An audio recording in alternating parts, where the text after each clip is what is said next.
No भूर्भुवः स्वः तत्सवितुर्वरेण्यं भर्गो देवस्य धीमहि धियो यो नः प्रचोदयात्। ओम शांति शांति शांति। नमस्कार मेरे प्यारे दोस्तों। ये भगवान श्री रामना महर्षि से बातचीत का 16वां वीडियो है। ये वीडियो शुरू होता है 181वीं बातचीत से। यज्ञदत्वा ने निवर्तन्ते तद्वाम ब्रह्मम। वह धाम कौन सा है?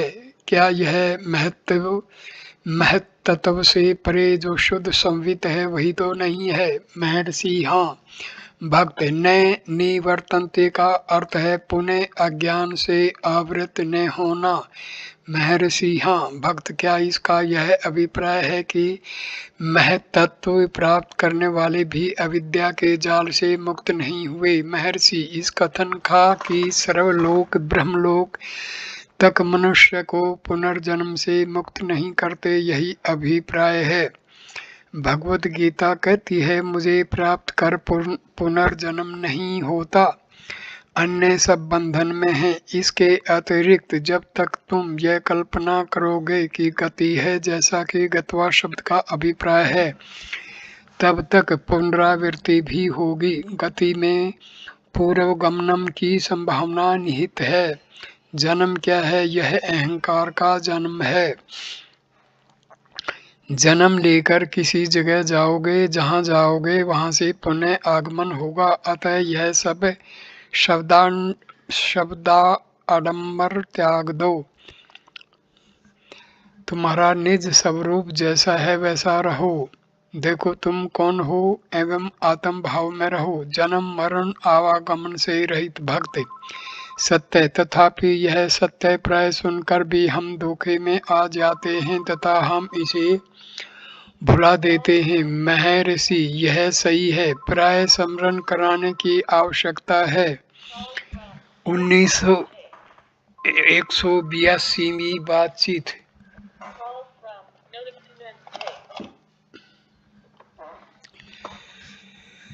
दिन में एक रोचक फोटो गुम हो गया। श्री भगवान इससे चिंतित प्रतीत हुए। श्री फ्राइडमैन ने जिज्ञासा की कि महर्षि इन सब विषयों को कैसे देखते हैं।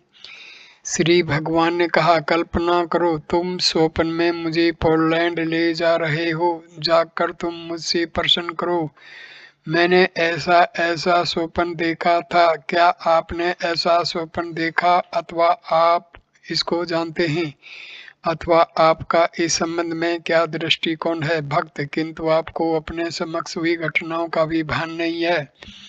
महर्षि ये सब मन की चेष्टाएं हैं तथा ये प्रश्न भी। तदुपरांत श्री भगवान ने श्री राम द्वारा सीता के खोज संबंधी एक कथा सुनाई। पार्वती ने शिव से जिज्ञासा की कि राम पूर्ण पुरुष होकर सीता के खो जाने से दुखी क्यों हैं। शिव ने कहा कि राम अब भी पूर्ण पुरुष हैं। यदि उनके पूर्णत्व की परीक्षा करना आवश्यक हो तो पार्वती सीता बनकर राम के समक्ष जाएं तथा देखें क्या होता है। पार्वती ने ऐसा ही किया। राम ने उनकी उपेक्षा की तथा चक्षुहीन व्यक्ति के समान बिना पार्वती को देखे हे सीता करते आगे बढ़ गए। 13 मार्च 1936। 183वीं बातचीत। बम्बई के एक सज्जन ने कहा, मैंने श्री अरविंद आश्रम में माँ से निमन प्रश्न किया। मैं मन को संकल्प रहित शून्यावस्था में रखता हूँ जिससे ईश्वर अपने आप को अपने वास्तविक रूप में दर्शन दे सकें, किंतु मुझे कोई अनुभूति नहीं हुई। उत्तर इस प्रकार था, विचार ठीक है, ऊपर से शक्ति अवतरित होगी, यह प्रत्यक्ष अनुभव है। प्रश्नकर्ता ने आगे के लिए मार्गदर्शन चाहा। महर्षि है वैसे रहो, अवतरित होने अथवा प्रकट होने को कुछ नहीं है, केवल अहंकार की निवृत्ति की आवश्यकता है। वह जो है सदैव है, अब भी तुम वही हो, तुम मुझसे अलग नहीं हो। तुम शून्य देखते हो, शून्य को देखने हेतु तुम वहाँ हो, तुम किसकी प्रतीक्षा करते हो? यह संकल्प मैंने दर्शन नहीं किया तथा दर्शन की आशा एवं कुछ प्राप्ति की इच्छा, यह सभी अहंकार की चेष्टाएं हैं। तुम अहंकार के जाल में फंस गए हो। यह सब अहंकार कहता है तुम नहीं, जैसे हो वैसे रहो और कुछ नहीं। 184वीं बातचीत। महर्षि, मूलाधारा को नीचे, हृदय को मध्य में तथा मस्तिष्क को शिखर अथवा इन सब से ऊपर अनुमान करना, यह सब भूल है। एक शब्द में संकल्प करना, यह तुम्हारा वास्तविक स्वरूप नहीं है। 185वीं बातचीत। महर्षि, धर्म ग्रंथों में ये पाई जाती है, मौन से कथन किया, शिथिल रहकर ही बताया। यह अव्यक्त शब्द कौन सा है? यह केवल मौन, प्रणव अथवा महावाक्य है। इन्हें शब्द भी कहा गया है। महावाक्य 4 हैं। नंबर 1 तत्वमसि, नंबर 2 अहम ब्रह्मास्मि, नंबर 3 अयम ब्रह्मा, अयम आत्मा ब्रह्म, प्रज्ञानम ब्रह्म। 186वीं बातचीत। महर्षि, हम समाचार पत्र तथा उसके अंतर्गत सब लेख पढ़ते हैं, किंतु स्वयं उस कागज के संबंध में कुछ भी जानने की चिंता नहीं करते। हम सार को नहीं अपितु छिलके को ग्रहण करते हैं। जिस आधार पर यह सब मुद्रित है वह कागज है। यदि हम आधार को जान ले तो अन्य सब कुछ ज्ञात हो जाएगा, यथा दीवार तथा उस पर अंकित चित्र। भक्त, आप एक ही सत्य प्रतिपादन कर रहे हैं, वह एक सत्य क्या है? महर्षि, वह एक केवल सत्य है, अस्तित्व जो जगत रूप में भासता है, पदार्थ जो हम देखते हैं तथा हम स्वयं। भक्त, आत्मा क्या है? क्या आत्मा के विषय में कोई अंतिम निर्णय है? महर्षि, पहले जानो आत्मा क्या है। जब हम आत्मा को जानेंगे तब यह प्रश्न ही नहीं रहेगा कि इसका अंतिम निर्णय है या नहीं है। तुम आत्मा किसे कहते हो? भक्त, जीव आत्मा है। महर्षि, जीव क्या है यह जानो। जीव तथा आत्मा में क्या अंतर है? जीव स्वयं आत्मा है अथवा आत्मा कोई पृथक वस्तु है जिसका तुम अनुभव करते हो। उसका अंत निश्चित है। जिसकी उत्पत्ति हुई है उसका अंत अथवा विनाश अवश्यंभावी है। जो अजन्मा है उसका अंत नहीं है। जो वास्तविकता है उसकी अनुभूति नहीं हो सकती, उसका अनुभव नहीं किया जा सकता। हमें खोजना चाहिए। जो दृश्यमान है वह क्या है? जो दिखता है उसका अंत निश्चित है। जो वास्तविकता है वह नित्य है। जो नवीन प्रकट होता है वह बाद में नष्ट होगा। भक्त, नरदेह में अवतीर्ण होने पर क्या होता है? जीव का क्या होता है?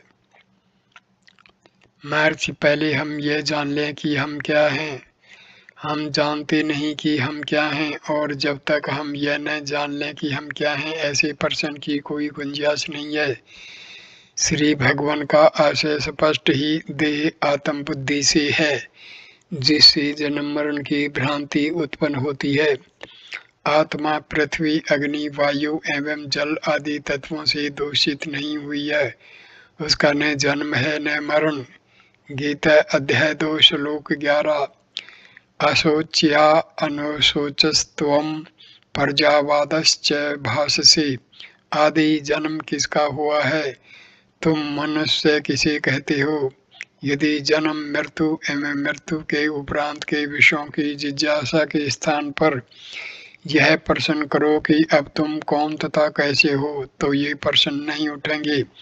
सुषुप्ति, गहन निद्रा, स्वप्न तथा जागृति अवस्था में तुम समान हो। क्या मैं भाव जीव है अथवा देह जीव है?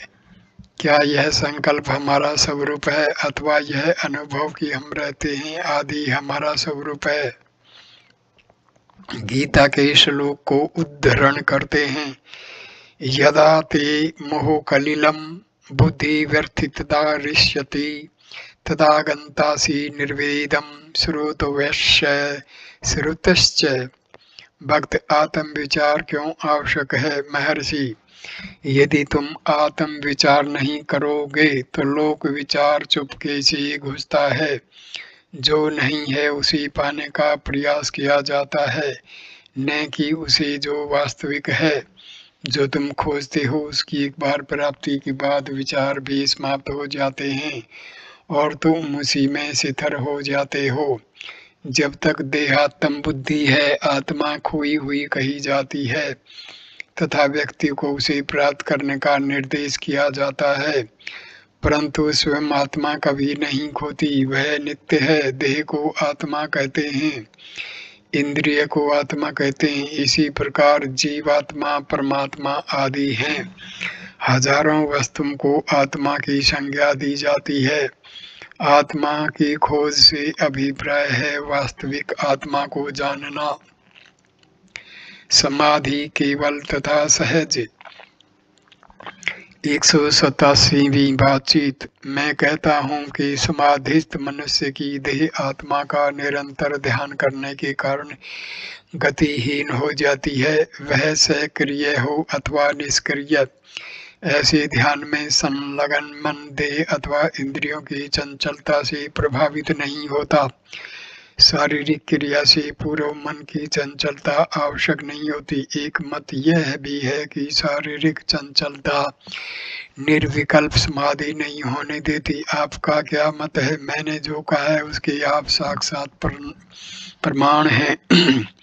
महर्षि, तुम दोनों ठीक ही हो। तुम सहज निर्विकल्प के बारे में कहते हो, दूसरा केवल निर्विकल्प के संबंध में। एक अवस्था में मन आत्मा के प्रकाश में लीन रहता है, जबकि सुषुप्ति में मन अज्ञान के अंधेरे में पड़ा रहता है। साधक दोनों में अंतर देखता है। समाधि टूटने पर प्रारंभ होती क्रियाशीलता, शारीरिक बेचैनी, दृष्टि, प्राण, मन की चंचलता, दृश्यों तथा क्रियाओं का भान, यह सब उसे बाधाएं हैं। किंतु सहज समाधि में स्वयं मन आत्मा में घुल गया है एवं नष्ट हो गया है। इस अवस्था में उपरोक्त अंतर तथा बाधाओं का अस्तित्व नहीं रहता है। ऐसे कार्य निद्रात बालक के आहार ग्रहण की तुल्य हैं, जिसका दर्शक को भान होता है किंतु स्वयं उसको नहीं होता। सोते हुए गाड़ीवान को गाड़ी के चलने का भान नहीं होता, क्योंकि उसका मन अंधकार में लीन है। इसी प्रकार सहज ज्ञानी को अपने दैहिक कार्यकलापों का कोई भान नहीं होता, क्योंकि उसका मन मृत हो चुका है। मन चिदानंद आत्मा की समाधि में घुल चुका है। उपरोक्त प्रश्न में ध्यान तथा समाधि को ठीक प्रकार से वर्णन नहीं किया है। ध्यान में मन को उसमें करने के लिए कठिन प्रयास आवश्यक है, जबकि समाधि सहज व बिना प्रयास की। सुषुप्ति पहला जीवित मन, केवल पहला जीवित मन, सहज पहला मृतक मन। सुषुप्ति दूसरा विस्मृति में डूबा हुआ, केवल दूसरा प्रकाश में डूबा हुआ सहज, दूसरा आत्मा में घुला हुआ केवल, तीसरा कुएं के जल में लटकी में रस्सी के बाल्टी के समान सहज में, तीसरा उस रीता के समान जो सहज में पानी समुद्र में मिलकर अपना अस्तित्व समाप्त कर चुकी है, केवल चौथा रस्सी के दूसरे छोर से खींची जाने वाली सहज सरिता समुद्र में से पुनः वापस लौटने में असमर्थ है। 188वीं बातचीत। केवल जागरूकता मन का सार है, किंतु जब अहंकार इस पर आधिपत्य कर लेता है, यह तर्क, संकल्प तथा अनुभूति का संस्थान बन जाता है। किंतु समष्टि बुद्धि अहंकार से सीमित न होने के कारण स्वयं से पृथक कुछ भी नहीं होती तथा इस कारण वह केवल भान मात्र है। बाइबल के I am that I am अस्तित्व ही मैं हूँ का यही अभिप्राय है। अहंकार से ग्रस्त हुआ मन अपनी शक्ति धीरे धीरे नष्ट कर चुका है तथा कष्टदायक संकल्पों का दमन करने में अत्यंत दुर्बल हो गया है। अहंकार रहित मन गहन एवं स्वपन रहित निद्रा में प्रसन्न रहता है। इसलिए निश्चय ही आनंद तथा दुख मन की वृत्तियां मात्र हैं, किंतु दुर्बल व्यक्ति को सबल व्यक्ति से बदलना सहज नहीं है। क्रिया दुर्बलता है अतः दुखदायक होती है, निष्क्रियता शक्ति है अतः आनंददायक है। सुसुप्त शक्ति प्रकट नहीं है अतः उसका उपयोग नहीं होता। समष्टि बुद्धि किसी दुर्लभ सत्पुरुष में अभिव्यक्त होकर अन्य जीवों के दुर्बल मन को सबन विराट मन से संपर्क कराने में समर्थ होती है। ऐसे दुर्लभ सत्पुरुष को सद्गुरु अथवा ईश्वर का प्रागट्य कहते हैं।